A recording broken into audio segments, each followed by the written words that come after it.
Бүгдээрээ сайн уу? Мөнийг өдрийн тэмдэглэл тавтай морил. За өнөөдрийнхөө дугаараар хэдүүлээ миний бүхэл бүтэн жил гарны өмнөх өдрийн тэмдэглэл рүү очихор болсон. Яагаад вэ гэхээр би яг өнөөдрөөс жил 6 сарын өмнө Солонгос хэлний анхан шатнаас нь эхлээ сурч эхэлчихсэн байхгүй юу? Тэгээд энэ удаагийнхаа дугаараар би ер нь Солонгос хэлээ яг яаж сурсан бэ? Аргаасаа та нарт хуваалцъя гэж бодлоо. За тэгээд таад бас бичлэгээ үзэж байхдаа миний ярьж байгаа зүйл, зааж байгаа арга маань яг миний өөрөө хэрэглээд өөрөө туршиж исэн зүйл болохоос биш ингэх юм бол бат шүү, яг ингэх юм бол бат шүү гэдэг юм бол байхгүй гэдгийг бас санаарай гэж хүсэж байна. Яагаад вэ гэхээр энэ чинь мэдээж завхын надад тохирдог байсан ч байж болно шүү дээ. Авахыг аваад таахыг хаяад үзээсэй гэж хүсэж байна. За тэгээд миний жил 6 сарын өмнөх өдрийн тэмдэглэлээр хамтраа аялцгаая.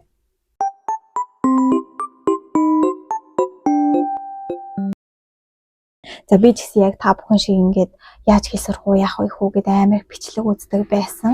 Гэхдээ миний өнөөдрийн бичлэг бол яг хүмүүсийн нэг мэддэг аргууд байдаг штэ. Ер нь ингэдэгдээ, тэгдэгтэй гэсэн мэддэг аргуудаас шал өөр байх болов уу гэж бодож байна. Яагаад вэ гэхээр би ер нь өөрийгөө хувьдаа бодохдоо хүмүүсээс арай өөрөөр хэлээ сурсан гэж боддог байхгүй юу?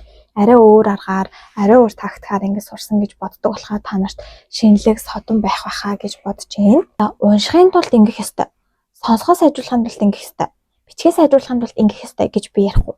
Яагаад вэ гэхээр бүгд яг нэг солонгос хэл гэдэг яг нэг л зүйлийг ярьж байгаа. Тийм болохоор би яг ингээд энэний нэг нь ярихгүйд нөгөөтг нь ярихыг гараад, энийг нь ярихгүйд энийг нь ярихыг гараад байхгүй. Тэгээ би өөр нь яг энэ бичлэгээ ингээд бэлтгэхдээ яг юу ярих вэ гэж биш. Яаж ярих вэ? Яаж хүмүүст ойлгуулж ингээд тодорхой ярих вэ гэдэг тэр айгүй хэрэгэлсэн. Яагаад гэвэл миний бүх юм хоорондоо ингээд холбоотой болоод байсан байхгүй юу? За тэгээ өнөөдрийнх ер нь нэг 3 парттай байна. Өнөөдрийн бичлэг. Эхний парт нь болохоор би орчуулгаар дамжуулаад унших, үг цээжлэх, дүрм сурах, тэгээд бичих гэдэг энэ 4 чадварыг орчуулгаар дамжуулж яаж зэрэг сайжруулсан бэ гэдгийг ярина. За 2 дугаар парт хэсэгтэр болохлээрээ за сонсох, ярих 2 чадварыг зэрэг сайжруулахын талаар ярина. За 3 дугаар парт бол жижигхэн хэрнээ маш хэрэгтэй типүүдийг өгөхөөр шийдсэн байна. За орчуулгатаа тэгвэл юу орчуулах юм бэ гэхээр ер нь угаасаа солонгосоос сурж байгаа л бол топгийн шалгалт өгөх нь үнэн л юм чинь топгийнхаа өмнөх онуудын материалуудын илгээгийн жижигэн богинохын ихүүдийг 11-ээс нь 50 хүртэл ер нь орчуулвал зүгээр. За яаж орчуулах юм бэ гэхлээр орчуулж явахдаа ингэж үгээ за би энэ үгийг мэдэхгүй маа шүү. За би энэ үгийг мэдэхгүй маа шүү гэж тодруулаад шууд дээр нь хэвлэж гаргаад дээр нь тодруулаад явуул аюу зүгээр. Тэгээ ингэж тодруулж явахдаа за би энэ үгийг мэдэхгүй маа гэд агуулгыг нь хараад бичин штэ. Гэхдээ тусдаа дэвтэр дээр биш. Яг тэр үгнийхаа дээр нь жижигнэр агуулгыг нь ийм утгатай шүү гэд бичих хэрэгтэй. Тэгэх юм бол дараа нь ингээ уншчаа. Яг ингээд эхнээс нь ингээ уншаа явж байхдаа шууд нөгөө үгний чинь дээр нь утга нь байгаа юм чинь шууд өгүүлбэртэй холбоод ойлгоод уншаа явчихна гэсэн үг байхгүй юу? За тэгэнгүүтээ за одоо юу гэдэг нь шинэ үгээ нэг шар өнгөөр тэмдэглэчлээ те. За тэгвэл дүрмээ ногооноор тэмдэглэж. Тэгмүүд за ингээ уншаа явж исэн чинь нэг мэдгүй дүрм гараад ирлээ. За би энэ дүрмийг мэдгүй маа шүү. Ногооноор тодрууллаа. За ингээд ямар ч нэг жижигхэн их ингээ дуусгачлаа. Тийм үү? За ингээд дуусгачвал одоо тэгвэл дараа нь энийг яаж цээжлэх юм? За энэ дүрмээ яаж цээжлэх юм гэх юм бол дахиад тусдаа шинэ дэвтэр чи хэрэг болно. Яах вэ гэхээр нөгөөний шууд мэдгүй байсан үг, нөгөө мэдгүй байсан дүрм тэднийг ашиглаад өгүүлбэр зохино гэсэн үг. За 2 үг мэдгүй, 1 дүрм мэдгүй байлаа гэж бодох юм бол энэ 2 үгээ ашиглаад энэ 1 дүрмийн 2-той шууд орлуулад 2 өгүүлбэр зохиочих. Энэгээрээ 1, энэгээрээ 1. Ингээд өгүүлбэр зохиочихно гэсэн үг. За тэгээд дараа нь одоо юу гэдэг нь дахиад 1, 2, 3 цагийн дараа ч юм уу нөгөөдгөө хараад уншчихна. Тэгэнгүүт гол нь бас зохиож байгаа өгүүлбэр чинь амьдралд ашиглагдах өгүүлбэр. Одоо эсвэл топгийнхаа сэгийн дээр бичигдэх өгүүлбэр байвал айгүй зүгээр. Тэгэж юу н зохино гэсэн үг. За тэгвэл яг өгүүлбэрийнхаа утгыг яг хаанаас эхэлж харах юм бэ гэх юм бол Google Translate нөө хизээж бит ашиглаарай. Бүр хизээж бит ашиглаарай. За Мишель байдаг. Мишель стади хүмүүс аюу ашигладаг. Энэ айгүй зүгээр. За би бол ер нь тэр чигтээ чатыг бичдэг байсан. За чи миний өгсөн өгүүлбэрийг монгол руу орчуулад гоё тайлбарлаад хоёр жишээ өгүүлбэр гаргаад өгөөрэй гэд явуулцдаг. Тэнгүүд чинь ChatGPT-ийн чинь өгөө гэдэг. Тэнгүүд нь нөгөө нэг мэдхгүй үгээ бичээд явуулчих штэ. Тэнгүүд тэр чинь тайлбартай нь, утгатай нь жишээ хөлбөртөй гаргаад ирж байгаа байхгүй юу? Тэгээд тэрийг хараад ийм утгатай юм шүү. Ийм утгатай юм шүү. За тэгээд нөгөө дүрмээ ч гэсэн яг адилхан. Тэгэл чи миний энэ дүрмийг ингээд утгатай жишээ хөлбөртөй явуулаад өг. Гой тайлбарлаад. За би бол үгээ цээжлэхдээ флаш карт ашиглаж цээжилдэггүй байсан. За бас лист гаргаад цээжилдэггүй байсан. Яагаад вэ гэхээр мэдээж цээжилж үтсэн. Лист гаргаад амар их юм гаргаад тэгээ гол нь тэр чинь цээжлэгдэхгүй. Цээжлэгдлээч яг шалгалтын өмнө л гэхээс биш цээжрээл буцаал дараа байхгүй болчдөг. Ингэж цээжлэгддэг байхгүй юу? Ер нь бол эсвэл яг хүн хүнийхээ онцлогоос хамаарат нэг лист нэг үг харсан бол шууд тэр дороо цээжилдэг хүмүүс бол байдаг. Тийм тэр хүмүүс бол яг листээ хараад цээжилвэл айгүй амархан мэдээж тийм олон төвхтэй юм хийгээд байхгүй. Би болохоор шууд нэг хараад цээжилдэг хүмүүс биш байхгүй юу? Нилээд харж ээж цээжилдэг, нилээд уншиж цээжилдэг, өөрөө ингээд туршиж үзсэж ямар нэг юмыг цээжилдэг хүмүүс учраас би бол тэгж үгээ цээжилдэг байсан. Тийм учраас тэр ингээд бүр тархинд ингээд үлдчихдэг байсан. 100 үгний лист гаргаад цээжлэхээсээ илүүтэйгээр тэгэж орчуулангаа түүсэн үг. Гол нь чинь бас зүгээр үг биш, топикийн үг байгаад байгаа байхгүй юу? Тэр орчуулангаа түүсэн 50 үгээ мэдхгүй 5 дүрмтэйгээ нийлүүлээд ингээд өгүүлбэр зохиогоод тэр өгүүлбэрээ өглөөнийг уншчихъя. За өдөр нэг уншчихъя. За ороо нэг уншчихъя. Маргааш нэг 2 уншчихъя. Нөгөөдөр нэг ганц уншчихъя. Үг цээжлэгч чинь дүрм цээжлэгч чинь ингээд болоо гэсэн. За эсвэл үнэхээр тэн дээр чинь мэдхгүй дүрм байхгүй бүх дүрмээ мэдээд ах юм бол нөгөө нэгээс 4-ийн хооронд бас дүрм гардаг штэ топикийн тэр дүрмүүдээ ашиглаа. Тэн дээр мэдхгүй дүрм гарсан бол тэр дүрмээ ашиглаж болно. Өөрийнхөө за би энэ дүрм мэдгүй байна. Би энэ үгийг мэдгүй байна гэснүүдэл хооронд нь солиод өгүүлбэр зохиогоод ингэж байна гэсэн үг байхгүй юу? За ингээд давхар өгүүлбэр ингээд бичээд яваад тахлаар чинь давхар бичих чадвар чинь зарчиж байгаа юм. За мэдгүй 2 үгээ мэдгүй нэг дүрмээ ашиглаад ингээд нэг өгүүлбэр зохиочлоо тий. За ингэвэл бас нэлээд урт өгүүлбэр зохиочлоо. Магадгүй адилхан сэдвтэй үг ороод ирэх юм бол сэгэн дээрээ нөгөө нэг би тэнд юм өгүүлбэр зохиолж исэн гэд бичиж болно гэсэн үг. Надад бол айгүй их тийм юм гарч исэн. За би шинэ үг, дүрм, бичих, уншихаа яг ингэж орчуулахаар бүгдийг нь цээжил ингээд сайжруулсан. Бу яг л ингэж хийсэн.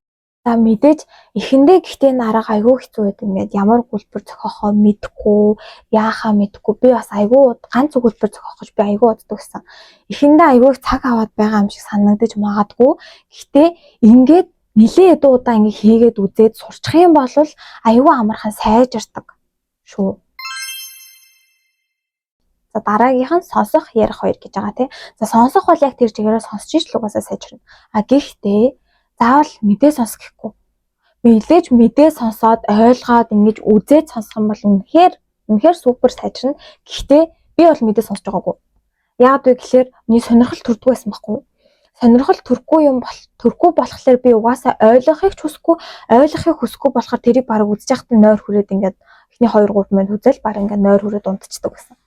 Тийм болохоор өөрийнхөө сонирхлыг төрөх юмыг үзчихийж, сонирхлыг төрөх юмаа сонсчиж энэ юу гэдэг байгаа юм болоо, энэ яагаад байгаа юм болоо гэд ядаж мэдхгүйгээ дахиад хайрна гэсэн үг. Энэ юу гэсэн үг юм бол гэд транслейтлээ орчуултлаа тий.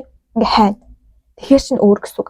Тэгэхээр сонсох юмаа бас зөв сонгох хэрэгтэй. За би бол айгүй их кино үздэг байсан. За дээрээс нь ер нь яг юм сонирхолтой түүх соёлын талаар юм подкаст сонсох айгүй дуртай байдаг гэсэн байхгүй юу. Тэгээ яг тэр чиглэлээрээ шууд YouTube дээр яг тэрийгээ шууд солонгосоор ингээ бичээ тань тэр мэдээллээр чинь солонгос юмуд гараад ирнэ. Тэгээ тэрийг үздэг гэсэн. Гэхдээ үзэхдээ зүгээр үзэхгүй заяа. Ингээд солонгос сабтайтлтай нь үзнэ. Эхний ээлжинд бол тэгэж үздэг байсан юм би. Тэнгүүд сонсонгоо давхар уншаад явчихна гэсэн үг. Тэнгүүд энэ үгийг ингэж хэлж байгаа маань. Энэ үг чи ингэж хэлдэг юм байна шүү. Энэ үсгэн дуудагддаг юм байна шүү гэдэг ч юм уу тий. Ингэж хэлдэг. Ингэж ер нь үздэг байсан. За түүнээсээ гадна тэгвэл сонсохдоо яагаад давхар яриа сайжирт юм бэ гэхээр ингэж үзэж явахдаа би яг жүжиглдэг байсан. Кино үзэж явахдаа би ингэж жүжиглж үздэг байсан байхгүй юу? Яг одоо ингэж амар нэг тийм аашилж байгаа, ууралж байгаа, аль эсвэл амар тайвнаар ингэж гомдолж хэлж байгаа юмнууд ингэж драманд ирэх гардаг шүү дээ. Тэгвэл би яг тэрийг ингэж өөрөө кино дотроо ингэж орж үздэг хүн болохоор яг тэрийгэ дагаад ингэж хийгээд үздэг гэсэн байхгүй юу? Тэгэнгүүт ярианы чадвар чинь сайжирч байгаа. Баян яриад байна гэсэн үг байхгүй юу? За үүнээсээ гадна бас яах вэ гэхлээр ганцаараа ингээд аяа угааж явахдаа ч юм уу эсвэл гэрээ анзалж явахдаа ч юм уу те ингээд яриад ах хэрэгтэй дотроо ер нь бол яриг гаргаж ярих нь айгүй зүгээр өөртөөгөө ярих хэрэгтэй. Нөгөө нэг сонссон юм аа Эсвэл нөгөө нэг үзсэн киногоо дуурайгаад яар. Хэрвээ надад хүн ингэж хэлвэл би ингэж хэлнэ дээ. Би Солонгост ирсэн чинь надаас ингэ асуучлаа. Би ингэж хариулна да. Гэт ингээд үнэхээр чадахгүй байсан ч ингээд тол бичгээс хараад энийг ингэж хэлэх юм байна. Ингэж хэлэх юм байна шүү. Гэ ингээ хараад яриад ах хэрэгтэй гэсэн үг. Бас түрүүн нөгөө зохиосон өгүүлбэрүүд байгаад байгаа шүү дээ. Үг зээжлэх дүрмүүдээ ингээ оруулсан өгүүлбэр зохиоснуудаа бас ингээ яриад авал зүгээр гэсэн үг. Тэр зохиосон өгүүлбэрүүдээ яриад хэлээд цээжилчихнэ гэсэн үг байхгүй бүр. Тэгэхээр бүгд давхар зэрэг ингээд сайжраа авчиж байгаа. За part 3 болох типүүдээ та нарт хэлж өгье. Маш жижигэн сонсогдож магадгүй ч гэсэндээ маш их хэрэг болдог типүүд шүү. За эхний тип нь болохоор YouTube сувгууд байгаа. За би уг нь ийм нэг одоо Instagram дээр юм ажиллуулсан байхгүй уг нь Messi ингээд гоё юм оруулаад хүнд хэрэгтэй ингээд солонгос хамраа сургаж заах юм пэйж нээсэн хэрнээ үнэхээр л амжихгүй байгаад байгаа. Хоёрхан юм 2 3 юм оруулсан. Нэгүүд энэ дээр нэг нь юм YouTube сувгууд байхгүй юу. За би энэ YouTube сувгуудыг бүр үнэхээр амар их үздэг бүр ингээд амар нандиндаг сувгуудаа ингээд хийсэн. Тэгээ та нар энэ юу руу ороод ингээд YouTube сувгуудыг хараад үзээрэй. Энэ дундаас Didis Korean podcast энийг бүр заавал үзээрэй. Заавал сонсоорой бүр амар гоё та нар хизээч уйдахгүй. Зүгээр ингээ ярьдаг юм уйдахтай подкаст ерөөсөө биш. Солонгосын соёлын талаар, солонгосын түүхийн талаар, солонгос хүмүүс ямар байдаг талаар ингээд ярьж өгдөг байхгүй юу. Энэ бүр амар гоё заяа. Би одоо болтол сонсдог байхгүй юу. Анх солонгос хэл сурч эхэлж байхдаа сонсч эхэлсэн, одоо ч гэсэн сонсдог.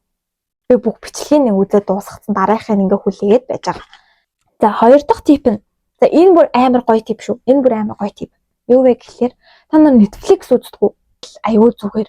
Гэтэ үзэхдээ нөгөө Америк кино, Англи кино нөгөө аним үзэх дуртай хүмүүстэй аним энэ төр чинь Netflix-тэй байдаг штеп.